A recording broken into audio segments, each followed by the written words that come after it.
years is their call. But as we saw, God was not silent at all. On the contrary, he was putting those pieces together to align everything for the upcoming big event. The world was groaning. The Israelites had sold themselves out to the Romans and now found themselves in severe repression on many levels, and it was looking pretty dark. Now, few businesses these days will let you go through their employees' interest without an identification badge. You know, one that says authorized personnel only. Signs quickly inform us that the access is really restricted. And in the government or military branches, some places are even top secret or restricted access. The penalties for violating such restrictions are often very severe. Well, as we read about today in the Old Testament, only Aaron and his descendants were allowed inside the tabernacle to offer sacrifices. Aaron was a Levite, that is a descendant of Jacob's son Levi. And to be a priest, one must be first a Levite, and on the other hand, not all Levites were priests. Only a particular family of Levites, the Kohanites, could become priests. Other Levites, however, were involved in the maintenance and transportation of the tabernacle. Now, penalties, as we read, for violating the access to the tabernacle, its contents and its dress, were so severe as it resulted in both leprosy and death. Certain rituals inside the tabernacle were so specific that you see improper administration, likewise, resulted in death. The tabernacle was a restricted area for the Israelites because God's presence was there. He said he would hover over the holies of holies. Now, man's presence is one of unholiness. For man to approach God, it must take place on God's terms. Thus, the severe restrictions for entering into the presence of God. Now, chapter 16 of Leviticus focuses on the nature and condition of entering into that presence of the Holy One, and establishes a pattern which would ultimately be fulfilled through the person and the work later on of Jesus Christ. Now, fast forward about 1.5 to 2 years before Christ was born. This is a picture of the Herodian temple complex. We talked about how Rome had come in and taken over the Judean area because of one person who sought help from Rome instead of from God as protection. And Rome conquered it and claimed it as their own. And they appointed Herod the Great over that jurisdiction, who is a descendant of U.S.A. And Herod loved architecture, and so he built these fabulous, phenomenal buildings. And the Jews liked him because he built them this most gorgeous temple to go worship God in. Yes, Herod the Great spent a lot of money on all these architectures. The attire was very much the same that the priests used in there that they had used in Aaron. It was passed down from generation to generation of traditions. Now, this was another way to show separation from the average person to the one chosen to enter that sacred place. So, Zechariah, Zechariah, Elizabeth's husband, were both rightful heirs, as we talked about, from Aaron's priestly lineage. However, interestingly, they too, like all the great patriarchs of the Bible, were barren and they were left with no children. Have you ever wondered why? I know I have. Why is it that God's, usually the chosen ones of something really, really big in the Bible, all came from parents who desperately wanted children and yet could not conceive? See, God is putting together all the pieces of the puzzle behind the scenes. He's preparing a way for his son Jesus to enter into the world. And he decides to use Jesus' cousin, John the Baptist, to be the messenger, to go before him, and to be that one lone voice crying out in the wilderness. This would be the attire, probably, what the priest would have worn. See, God does give us gifts and answers our prayers. It's just that sometimes we have to wait a very long time before we can open them. Or they come in different box sizes and packaging than what we had ever imagined. Well, we mentioned that only one priest was chosen to go into the Holy of Holies at that appointed time. How would one choose who got to go in? The lottery system. That's right, they cast lots. And the time came when Zechariah was the lucky one chosen. Or was it really luck and by chance? I don't think so. This was a huge deal, a stupendous honor, and a scary task. He had been taught and prepared his whole life on what to do in the event if he should ever get chosen to go inside. And now he gets the chance. Now is his time. Now remember, if anything was not done exactly to the letter of the law, the consequences was what? Death. That's right. How many here would be jumping up and down at the chance going, oh, pick me, pick me, pick me? No. It was a risk, though, that they were willing to accept for that high of an honor. This picture was up earlier, but I put this up because I wanted you to see. Oh, here we go. Right here, this is the curtain. This is the Holy of Holies. So they would come in from this side, they would go behind the curtain, and here's the Ark of the Covenant. Of course, they didn't have the Ark of the Covenant when Zechariah was there because the Ark had been long gone. But they still had the altar, and they still had the incense and everything back there where God was to dwell. And so he enters behind this huge curtain. Now, it has been said that the curtain was 70 feet tall and weighed over 400 pounds. This curtain is used to separate God from everything else. And only one could be in the presence of the Most High, and it is this very same curtain that was ripped into two the night in which Jesus gave up his spirit on the cross. See, that was the main statement. The separation between God and man had now been torn apart. We can now come before God through his Son. Well, Zechariah proceeds behind the big curtain, ready to burn the incense and lift up his petitions and prayers for himself and the Jewish people. And while he is going about his ritual, the unthinkable happens. Gabriel, God's messenger angel, appears before him and then speaks. Now, I would think this would be unnerving enough.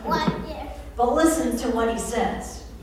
He says, your prayers have been heard. How many times we have read that passage and just skimmed over that part to get to the other part where it says, you will bear a son. Your wife will bear a son. But how huge. First, it is the validation that after all these years, your prayers have been heard. How sweet that must have sounded to his ears. Here they've prayed.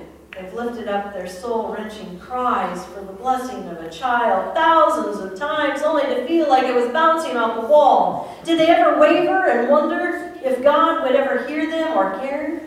Or maybe all of the old insecurities crept in with, we're not good enough, or we're unworthy. We must have done something really bad and God is punishing us. And then we get angry, don't we, when we think that our prayers are not being answered in the time frame or the way we want. I say this because that's the first place we go, isn't it? When we feel like God is turning a deaf ear. Anyone who has struggled with infertility can relate to this oh too well. So what a cup of cool water. What a refreshing drink to hear the sweet assuring words from the Lord, the angel's mouth, that nothing has escaped the ears of God. What an assurance to us that even though we haven't yet seen the results, that God hears our prayers, every single one of them. Sometimes the answer we prayed for can be so overwhelming that we don't know what to think or act or say. And that's what happens right here. He is completely dumbfounded. And as a result, he's told that he will not be able to speak until the child is born. And he is to name him John. Now this is very peculiar. Since there was no John in the family, the baby was typically named after the father.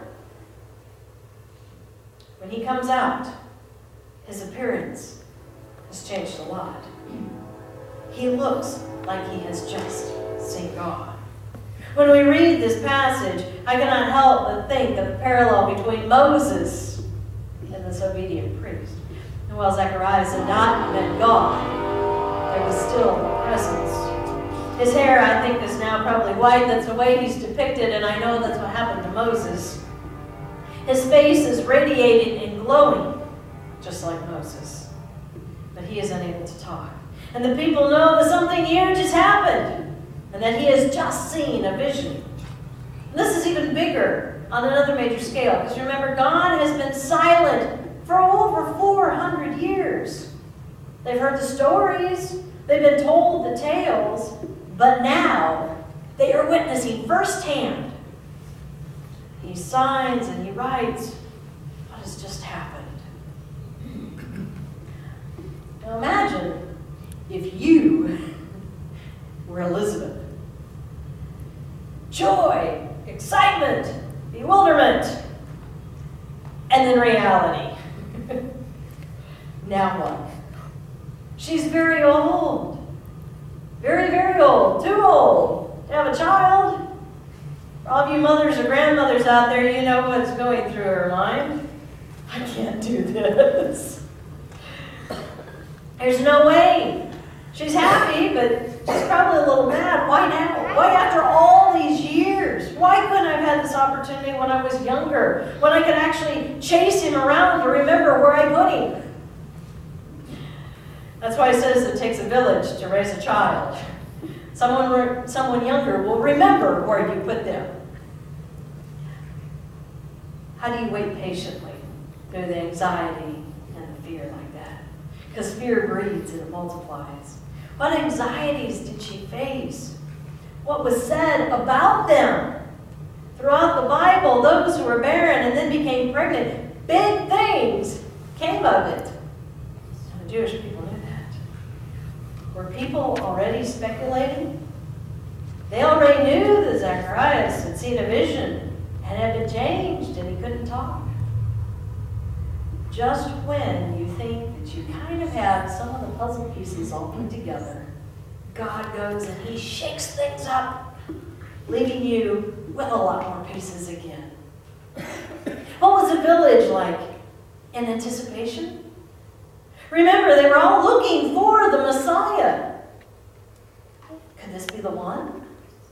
A lot of people thought that John was the one. But he had to keep reminding them, Zacharias did, that he was not, and so did John. God did this on purpose. Was it maybe a smokescreen? Think about it. In the scriptures, everything good is being widely announced through Elizabeth. A legitimate pregnancy, no scandal. They heard from an angel that his name was foretold to a priest, and it was obvious by his physical condition that something major had happened.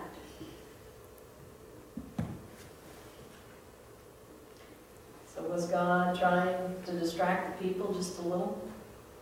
You know, we can tend to be a little arrogant and think that we know it all. Everyone is dealing with anxiety today. It is in different forms for everyone. For some it's financial, maybe security, family issues, children, work, the school system, the government in this country, the healthcare system, medical, trying to have children, even the church. Will we be here? We've already had to downsize. What's next? But when we do that, we turn to self-preservation. We turn into that mode, and all of our focus goes inward instead of upward on God. We have looked at how this has not been fared very well for many in the Scriptures throughout the ages when they turned their focus off of God. That's how the Israelites ended up under Roman rule. Big things are always in store for those who love and serve the Lord, like the missing piece of the puzzle that they were waiting for. The devil wants to keep us occupied with anxiety so that we will take our focus off of God. And if we are thinking about us, we cannot be thinking about those that we need to be talking to. Philippians 4:6-7 has always been my banner verse. And I love this.